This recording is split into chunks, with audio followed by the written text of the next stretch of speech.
Ya, Assalamualaikum warahmatullahi wabarakatuh.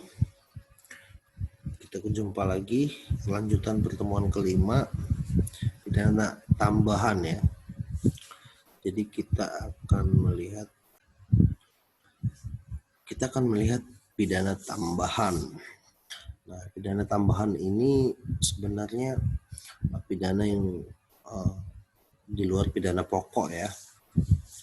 Pokoknya memang tadi kemarin kita lihat ada pidana mati, pidana penjara, kurungan, denda, bahkan ada tutupan yang walau sama sekali belum dilakukan dengan efektif.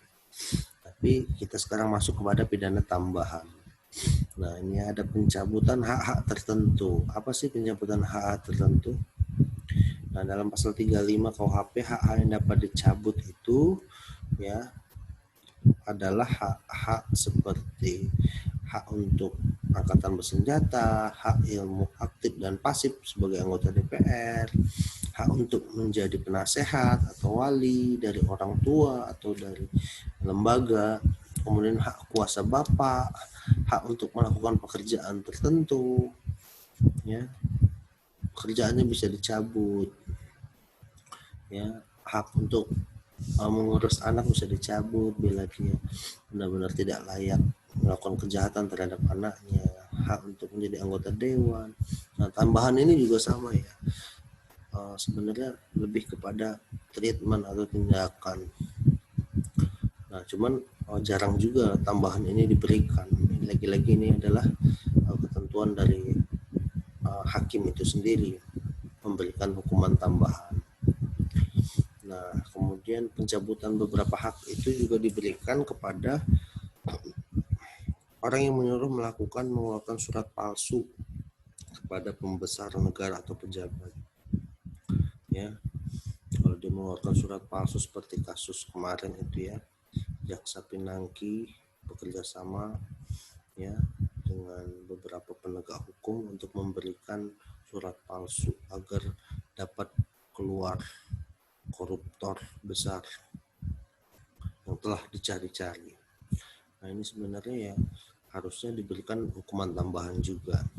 Kemudian perbuatan fitnah sehingga orang lain melakukan tindak pidana, terus karena hilaf melakukan penahanan. Nah, ini juga ya menggugurkan kandungan tanpa izin, ya kemudian melakukan pembunuhan, melakukan pencurian, ya kemudian ada penggelapan karena jabatan, karena penggelapan organisasi. Nah, ini ya, ini ketentuan yang bisa dicabut haknya. Jadi hak-hak untuk jadi orang tua, hak-hak untuk menjabat, ya itu bisa dicabut. Kemudian yang kedua, selain pidana tambahan itu, selain mencabut hak-hak ya, ada perampasan barang. Nah, pasal 39-nya dua jenis yang dirampas. Pertama, barang yang dirampas dari suatu kejahatan, misalnya uang palsu yang diperoleh karena memalsukan uang ya. Kemudian barang yang digunakan untuk melakukan kejahatan seperti pisau, ya, senjata api, atau ada barang bukti narkotika itu bisa dirampas ya. Jadi pasal 39 ini memiliki 3 petunjuk data. Yang dapat dirampas adalah barang yang diperoleh dari kejahatan dan barang yang digunakan untuk kejahatan ya. Diperoleh dari kejahatan dan digunakan untuk kejahatan itu bisa dirampas. Hanya untuk kejahatan saja, tidak untuk pelanggaran. Kalau pelanggaran tidak dirampas ya. Barang yang dirampas milik terpidana saja. Jadi terpidana atau yang turut serta dalam pidana itu semua bisa dirampas. Nah, ada pidana kurungan pengganti juga di sini. Jadi tadi ada kemarin ada pengganti denda, ini ada kurungan pengganti rampasan ya. Ada dua bentuk, pidana kurungan pengganti denda dan pidana kurungan pengganti barang-barang. Jadi bisa dikurung juga ya. Seorang terpidana dibebaskan dari terpidana kurungan apabila kurungan pengganti perampas barang ini, di mana pembayaran jumlah uang yang ditetapkan besarnya sama dan nilai yang dirampas dengan nilai yang dirampas ya. Jadi dia bisa lepas juga dari kurungan pengganti perampasan kalau pembayaran uangnya itu sama sesuai dengan yang dirampas. Terus apabila pidana kurungan pengganti denda hanya dapat dibebaskan dengan membayar denda, tapi kalau pidana kurungan ini dapat diperpanjang paling lama 6 bulan. Sedangkan pidana kurungan pengganti barang tidak dapat diperpanjang, ya, dari batas 6 bulan. Jadi memang benar-benar hanya 6 bulan. Ya.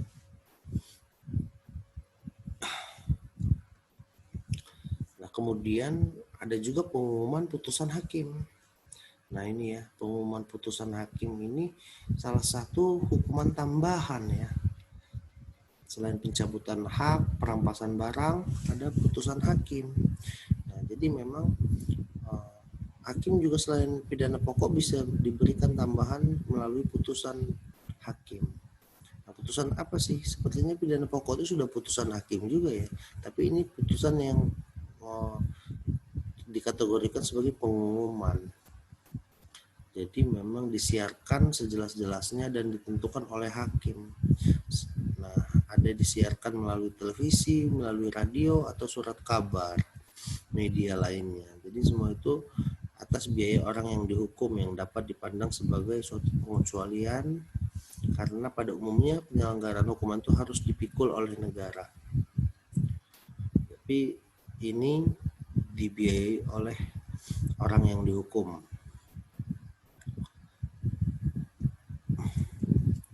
Nah, pidana tambahan tidak dapat dijatuhkan secara sendiri, melainkan selalu hanya dapat dijatuhkan bersama dengan pidana pokok.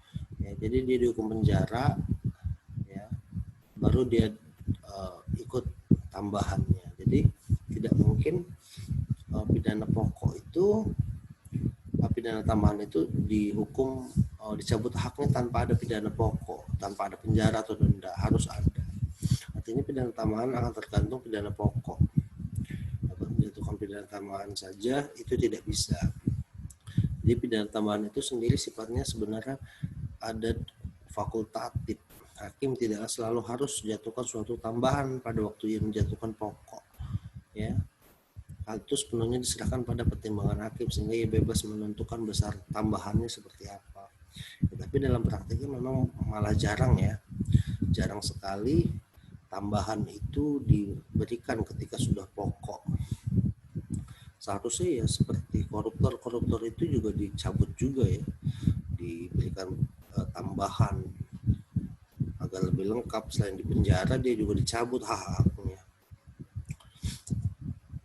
Nah, ini ada perbedaan antara pidana pokok dan tambahan. Pertama, tambahan dapat ditambahkan pada pokok dengan pengecualian. Perampasan barang-barang dapat dilakukan terhadap anak yang diserahkan kepada pemerintah, tetapi hanya mengenai barang yang disita, sehingga tambahan dapat ditambahkan dengan tindakan, bukan pada pidana pokok. Ya, jadi anak bisa diserahkan pada pemerintah ya.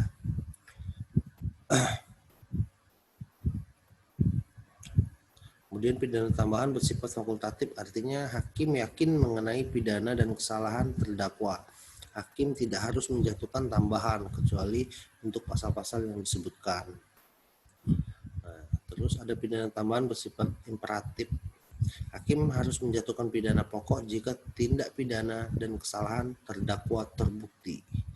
Nah, jadi kalau pokok yang terbukti maka memang tambahannya juga bisa ya dilakukan. Tambahan imperatif. Dalam penerapan pasal dalam KUHP digunakan sistem alternatif. Artinya bila suatu tindak pidana hakim hanya boleh memilih salah satu saja, hal ini berbeda dengan kumulatif, di mana hakim dapat memilih lebih dari satu jenis pidana. Bahkan dalam pasal KUHP ada pasal-pasal yang hanya mengancam secara tunggal, dengan arti terhadap pelaku tindak pidana, hakim harus menjatuhkan jenis yang diancam tersebut. Jadi memang ada yang hanya tunggal ya. Nah, itu sedikit ya terkait dengan pidana tambahan. Ya, kemarin kita bahas pidana pokok. Jadi memang pidana pokok dan pidana tambahan ini sama-sama hukuman yang dilakukan dalam hukum pidana. pidana tambahan itu ada pencabutan hak tertentu, bisa dicabut semua haknya. Ya, kemudian ada perampasan barang-barang yang dilakukan kejahatan atau hasil kejahatan. Kemudian dia juga bisa ada putusan hakim, ya, dijelaskan melalui radio, televisi. Nah, ini ya tambahannya. Dia bisa juga tambahan ini seperti perampasan diganti dengan kurungan, ya, maksimum dia bisa 6 bulan.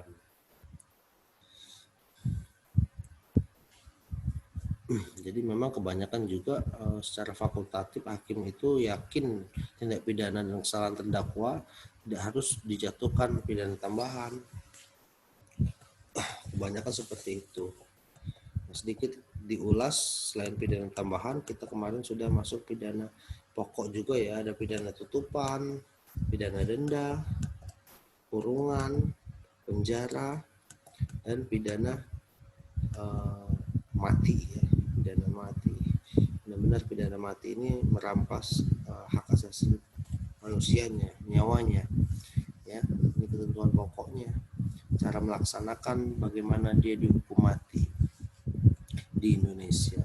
Ini juga penjara itu hanya 1 hari sampai 15 tahun, bisa panjang 20 tahun bila ada pengulangan atau turut serta ya.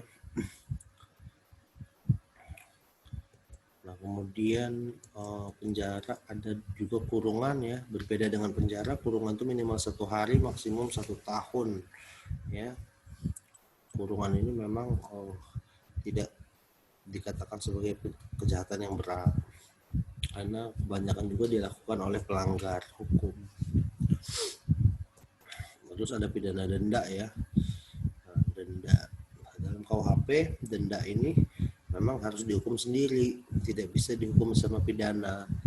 Tapi memang dalam undang-undang khusus perkembangannya penjara dan denda itu diputus bersama-sama secara kumulatif. Dan terakhir ada pidana tutupan ya, tadi kemarin sudah dibahas juga. Tutupan itu bahwa ada kejahatan yang patut dihormati meskipun sampai saat ini belum ada hakim yang kembali memutus pidana tutupan tersebut. Dan itu saja pertemuan kelima. Terima kasih. Kita bertemu ke pertemuan selanjutnya. Wassalamualaikum warahmatullahi wabarakatuh.